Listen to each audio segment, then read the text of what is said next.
Jane McGrath Day at the SCG is all wrapped up, and over 46,000 people were here to see Australia just pile on the runs. 7 for 519, 134 run lead, Steve Smith century, Travis Head century. Dan Cherny, plenty of runs today.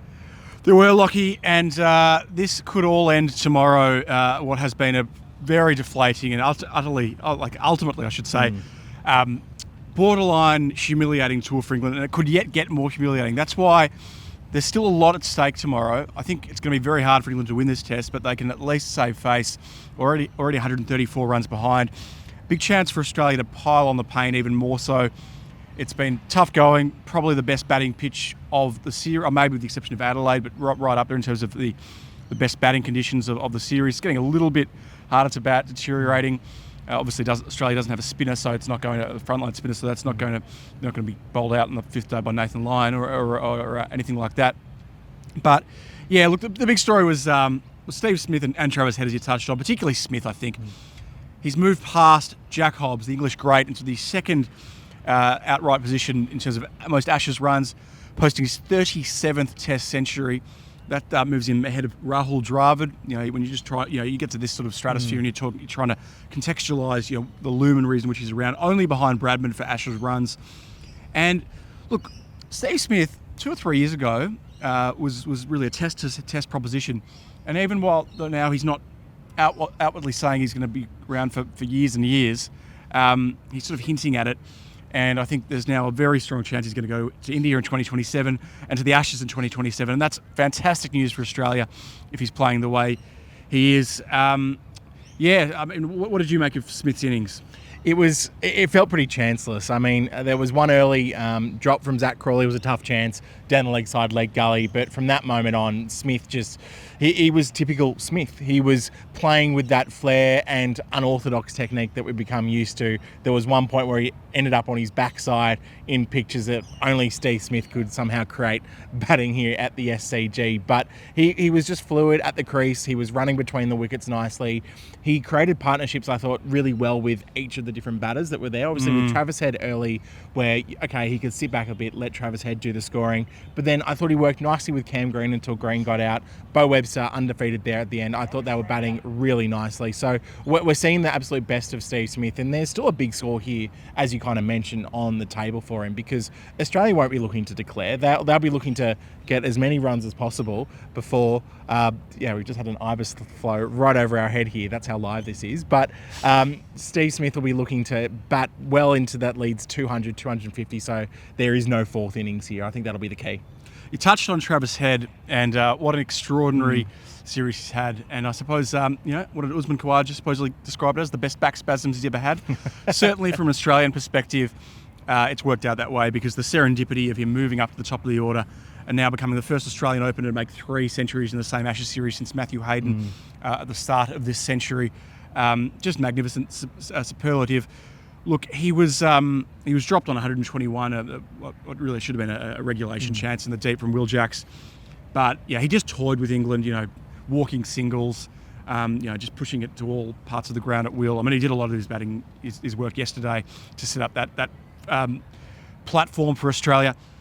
Our colleague, the doyen, Robert Crash Craddock, has written a piece describing or debating with himself whether Travis Head or Mitchell Starc should be player of the series. Now, mind you, Starc could yet bowl again, and I suppose maybe go back ahead if you have Head in front. Yeah. Where do you have the two of them? I mean, clearly the two standouts, with Alex Carey probably the third in line.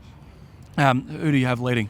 If I could give him equal honours, I would, but I'm probably going to lean still just to Mitchell Starc in my personal opinion. I think he was so enormous when the series was on the line early. Obviously, that Perth test, just fantastic with ball in hand. Did it again at the Gabba and has picked up consistent wickets throughout the match. I mean, yes, we look at Joe Root's innings yesterday here, but getting Ben Stokes out for a duck on a pitch, which clearly is still a very good batting wicket, is an enormous accomplishment. And yes, it's not the figures that is the 7 figures that he's got earlier in the series, but I think he's just been enormous. And I think, especially when an Australian bowling attack has not had Josh Hazlewood for the entire series, has had Pat Cummins for only one test, it's just quite phenomenal what he's been able to do. And he deserves to get hopefully a couple more wickets here tomorrow or day 5 and pass that 30 threshold.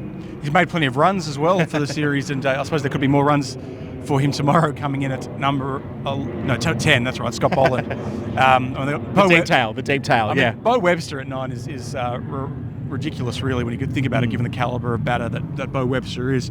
But obviously, one of the subplots to this test was the fact that they picked the 2 all-rounders, and it was a main plot, really.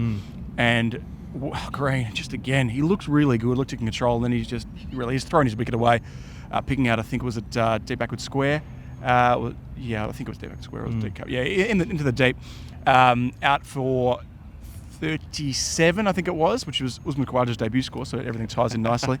And Webster's already gone past him.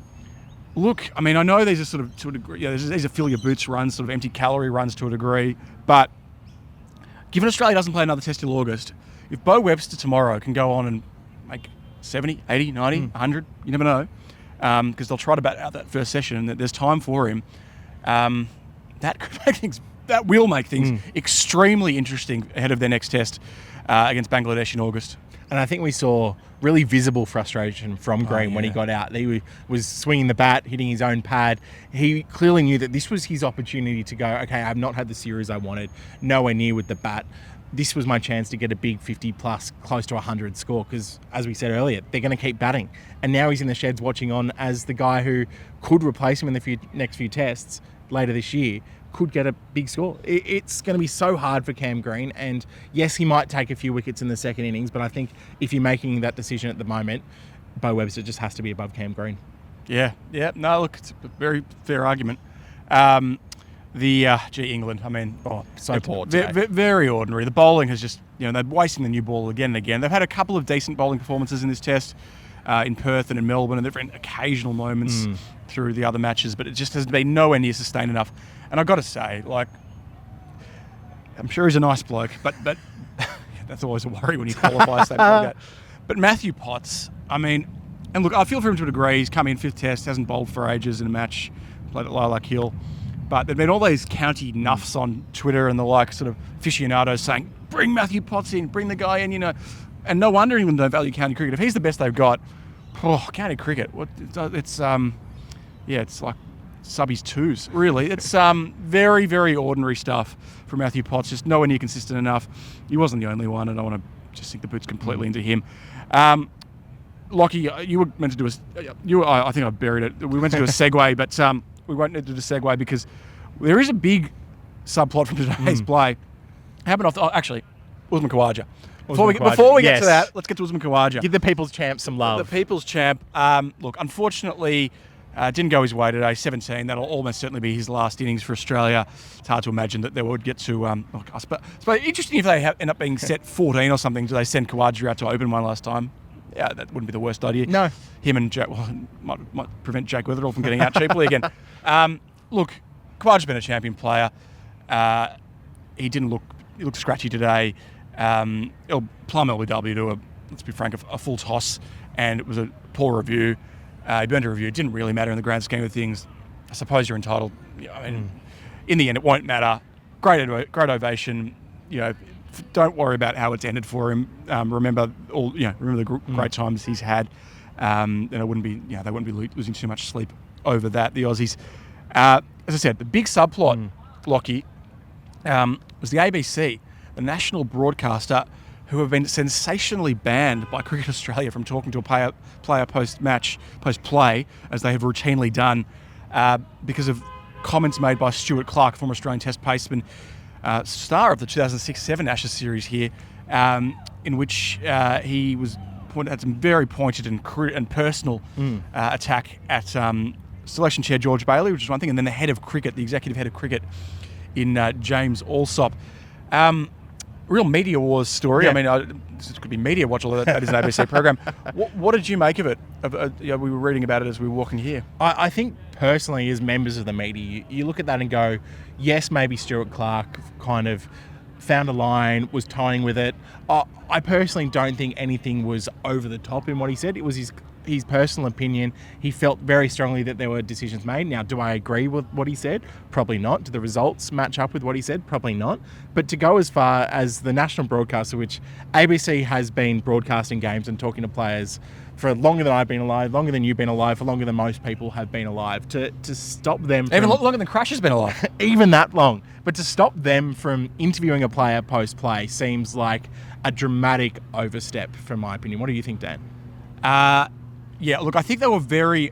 I certainly see both perspectives here.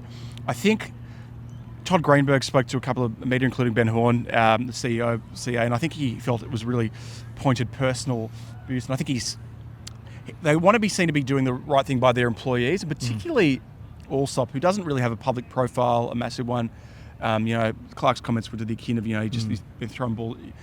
all he's good for is he's got a history of throwdowns of kids and that the like. It was very dismissive.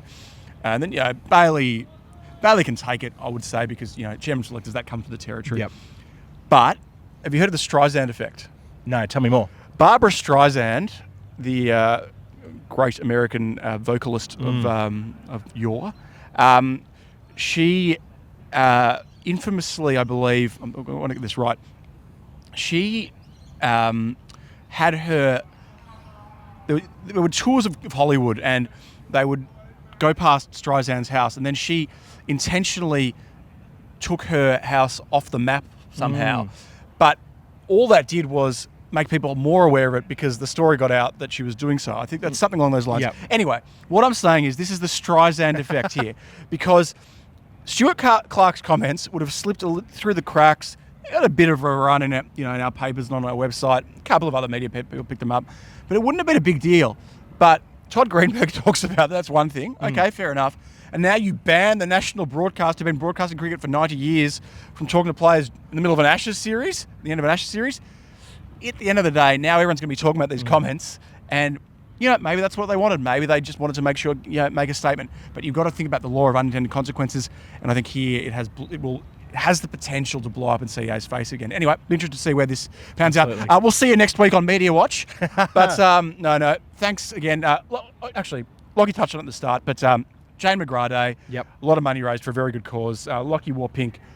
I didn't. I forgot. There was a bit of pink there. There was a little bit of pink. I always forget to pack pink to Sydney, but Lockie's a loyal charity donor. So thanks again.